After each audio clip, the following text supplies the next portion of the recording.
This interview was recorded for Science Friday's September 18th, 2020 broadcast, Hearing Happiness with Jaipreet Virdi. This is Science Friday. I'm Ira Flato. At age 4, Jaipreet Virdi's world went quiet. A severe bout of meningitis left her deaf and shifted how she navigated in the world, as is the experience with many deaf and hard of hearing people. Jaipreet went through all sorts of treatments said to quote unquote cure her hearing. Her experience and a love of history led to the writing of a book. She joins us now to talk about it. Her book is called Hearing Happiness, Deafness. Her book is called Hearing Happiness, Deafness Cures in History. Jaipreet is also an assistant professor of history at the University of Delaware in Newark, Delaware. Welcome to Science Friday. Hi, Ara. Thank you for having me here. It's a great pleasure to be on the show. I'm a huge fan of Science Friday. Well, thank you very much. I think our listeners would like to know, please, how are you able to hear me if you are deaf? Well, first thing, I wear hearing aid. And we are currently communicating on a video conferencing platform that provides closed captioning, which does help me better understand some of the things that you are saying. That's terrific. This topic of so-called miracle cures for deafness I understand it's very personal for you. I'm hoping to start by you telling us a little bit about your personal experience with them. Sure. One of the things that listeners should keep in mind is that many deaf children are actually born into hearing families who might not be familiar with deaf culture or sign language, and it is kind of a learning process. That was the case for me as well. I was born in Kuwait, and around age 4, as you mentioned, I became sick with meningitis and lost my hearing. So nobody in the hospital and none of my doctors were able to advise my parents on how to raise a deaf child. And my parents, being devout Sikh, they turned to religion, they turned to family to kind of figure out what was the best way to help me grow up and be a happy child and how they could communicate with me. So they tried everything. They turned to my grandparents for advice on old folk remedies. We went to the temple to receive blessing. My mom even took me to India to get a special blessing at the Golden Temple. And we even tried hearing aids as well, but nothing really worked for me until we left Kuwait and immigrated to Canada, where I got a more powerful hearing aid and was placed into a special school for the deaf and hard of hearing children that allowed me to learn English again, allowed me to learn allowed me to learn how to speak again and communicate in different ways. What turned you toward researching deafness cures in history? It wasn't a purposeful project. I was actually initially researching the history of medical anatomy, but became interested in how these anatomists were trying to classify types of hearing loss by looking at the anatomical defects or other kinds of medical problems that were basically in the eardrum or in the eustachian tube or in the anatomy of the ear. So, following this line of research, I just started to realize there was a huge history of people trying this so-called miracle cure, that some of it was actually promised by the same anatomists and same ear specialists who were trying to figure out the hidden histories, so to speak, of hearing. Um, and I think because I resonated so much with the stories in the archives. People are talking about trying this cure or receiving special blessing or being swindled by a crack seller. It dawned on to me that the history that I was researching in this archive, and historians, by the way, spend a lot of time in the archive, it also made sense to me because it felt like it was my own story being reflected back. So that's kind of what led to the book as well. So this is a very personal book for you then. Indeed, yes, definitely. And it's kind of a very terrifying experience as well. I mean, how much do I reveal myself in this book? I spent almost 25 years of my life trying to quote unquote pass as hearing, pretending that I wasn't as deaf as I actually was. trying to assimilate in hearing society, trying to appear as normal as possible. And opening the book by talking about my hearing loss is essentially me revealing to everybody I'm deaf. Here I am, world.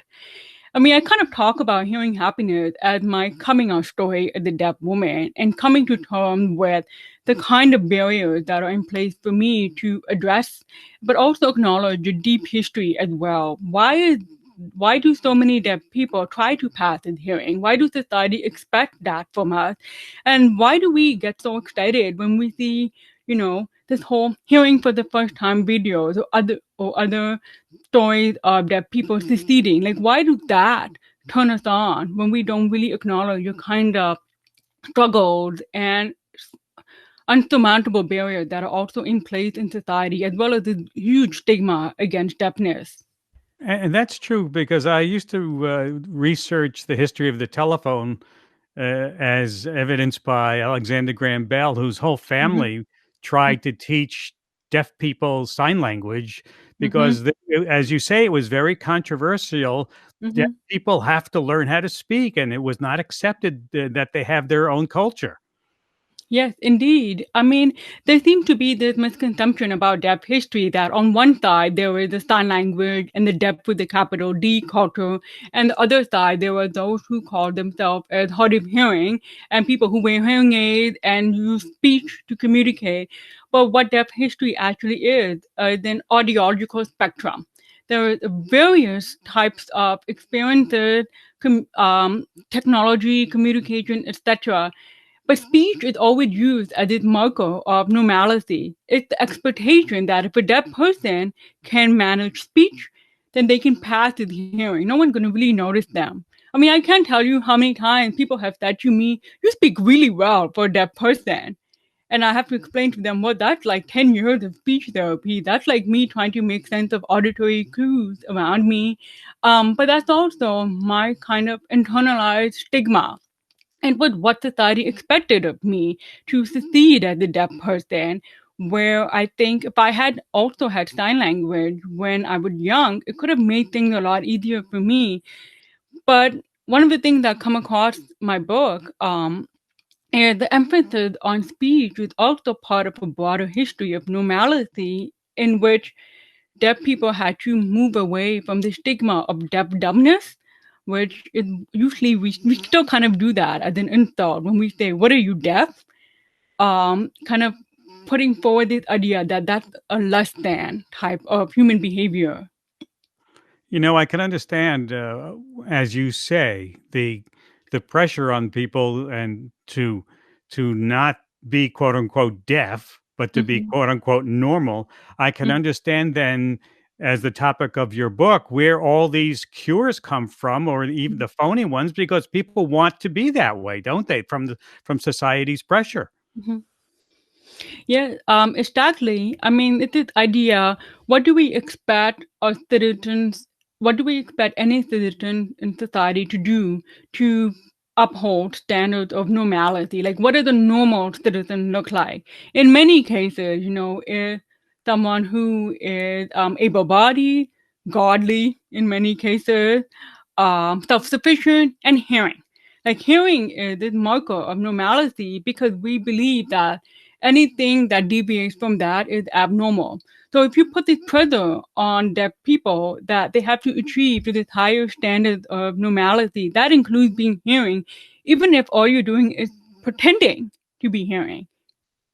Yeah. So let's talk about the very interesting and fascinating things you've discovered in your research. First, let's talk about how far back in history have people been looking for cures for deafness and hearing loss? I imagine it goes back hundreds of years. I would imagine that as long as people had experienced hearing loss, they have devised some kind of ways to alleviate it or deal with it, or maybe even cure it. But I think your question for an historian would be better rephrased as, how far back did the historical evidence go? Where in the archive did I find these kind of stories? I mean, I have found people talking about folk remedies and using botanicals, so using herbs and plants and animal products to devise some kind of polypharmacy treatment. And there's evidence people have used things like berries or garlic. Garlic is another one because garlic is known for its antibacterial and diuretic properties. So there's lots of histories in there as well. So these cures aren't always about medical so these cures aren't just about medicine or surgery or even technology. They're really about people making sense of the environment around them and trying to turn to nature and use botanicals to cure the hearing. But as you say in your book, there are really no such things as real cures, are there? Essentially, cures can have a very flexible type of meaning. I mean, a surgery that can help someone who has osteoporosis, which is a buildup of calcium in the ear bone, then it's kind of a hereditary disease, that can be working, that can actually be promoted as a cure. A hearing aid can be considered a cure. But if we're talking about drinking coffee on the belief that it will flush out your system and therefore restore your hearing. If we're talking about ear candling as a solution, then no, these aren't really cures. But the promise that they're offering, this hope of normal hearing, I think that is also a common thread amongst all these different kinds of cures. I want to talk about one so-called cure in your book that just blew me away. There have been cases of people airplane diving as a treatment for deafness. Tell us about that. Sorry, the captioning airplane diving. Sorry, I got it. Yes. Airplane diving is actually probably the most surprising fact I discovered when researching this book. I mean, I thought it was this one-off story about a man going up on a plane because he heard from somebody else that the loops and spirals and dive that the 1920s planes could somehow relieve ear pressure. So when you land, you are miraculously cured. I thought it was the one-off story, but looking at newspaper archives, it was very popular. Like it was a 1920s fad. Like people generally believe that if you go up in the air, there's something magical that happens in there that cannot be replicated down on Earth, and that the air pressure targets your eustachian tube, which is the tube connecting your pharynx and your ear passages, and then relieve this pressure. And it wasn't just adults. I mean, parents were sending their children as young as 1 year old, children screaming and crying and like going up on these planes. And even with all these plane crashes, people were still not deterred from trying these experiments. And again, it tells you something about this huge cultural stigma against deafness. You are willing to put yourself in harm's way and go up in the air and do this really terrifying stunt diving because you have this sure promise when you land, your hearing will be restored. And I think it's probably the most extreme example of a deafness cure. Yeah, that's just crazy. I want to talk about a line in your book when you talk about adjusting to a hearing world after becoming deaf, and you write, this negotiation involved a series of attempts to, quote, cure my deafness so I could hear better, speak better, and be better. And as we know, deaf culture is rich and fulfilling for so many people. Why do you think the search for these cures keep persisting? Mm-hmm. Well, it depends on the culture too. Like if we look at American culture, again, kind of what I talked about earlier about the expectation of normalcy. What does it mean to be a normal citizen? And this idea that deaf culture is separate from society and it an individual sense of community that is on the margin of hearing society, which we know isn't necessary too, because there are many deaf with a capital D people who flourish just fine in broader society. But deafness, strictly speaking, is also kind of framed as a medical condition. And when it's framed as a medical condition, there's the assumption that it is still something that needs to be fixed. It is something that needs a cure. Even if you have this rich identity, if you use sign language to communicate, if you use captioning or other kind of communication technology, normal society still requires you to fit in by, again, passing as hearing. And it's also this kind of, I think, deeper question. If a cure exists, why wouldn't you take it? So, if, for example, cochlear implants are promoted as the ultimate cure for deafness, why wouldn't you be willing to take it? Yeah. Well, we heard from a lot of listeners on our Science Friday Vox Pop app who Hmm. use hearing aids or have cochlear implants. And here's what Anne from Forestville, California said. She said, I have bilateral profound hearing loss and have bilateral cochlear implants. They've definitely been a miracle cure for me. And I have no idea what my life would be like if I didn't have access to this amazing technology. Do you consider these tech based solutions miracle cures?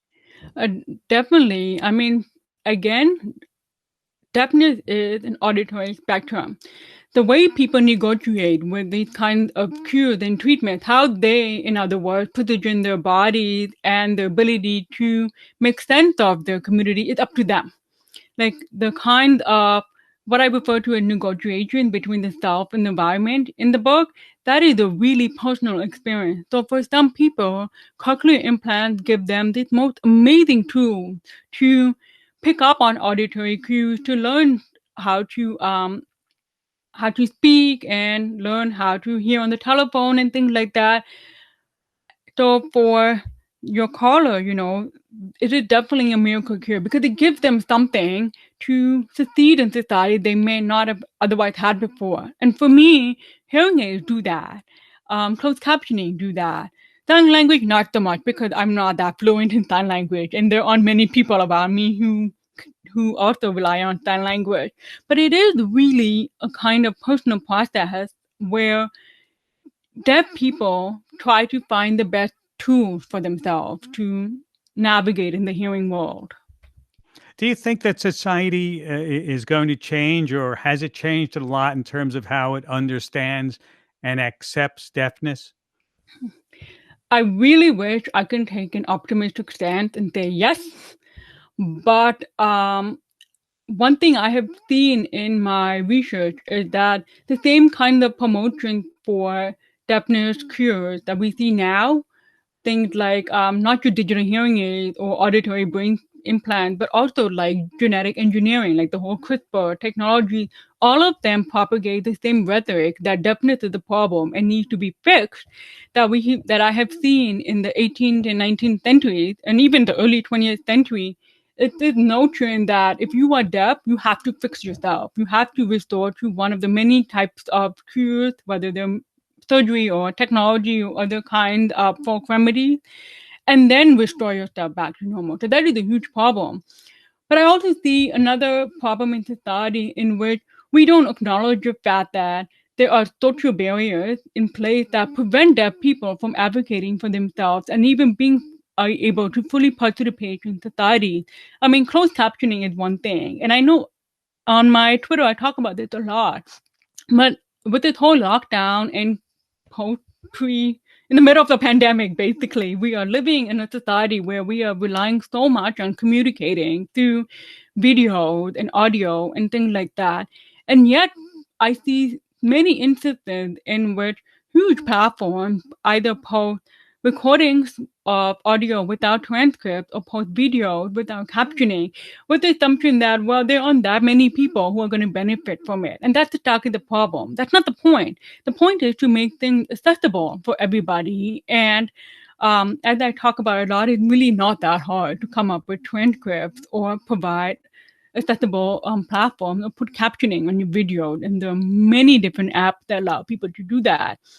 But taking the time to be accessible and not doing that further creates all these barriers and makes that a tremendous struggle and challenge for deaf people who need access to continue advocating for themselves.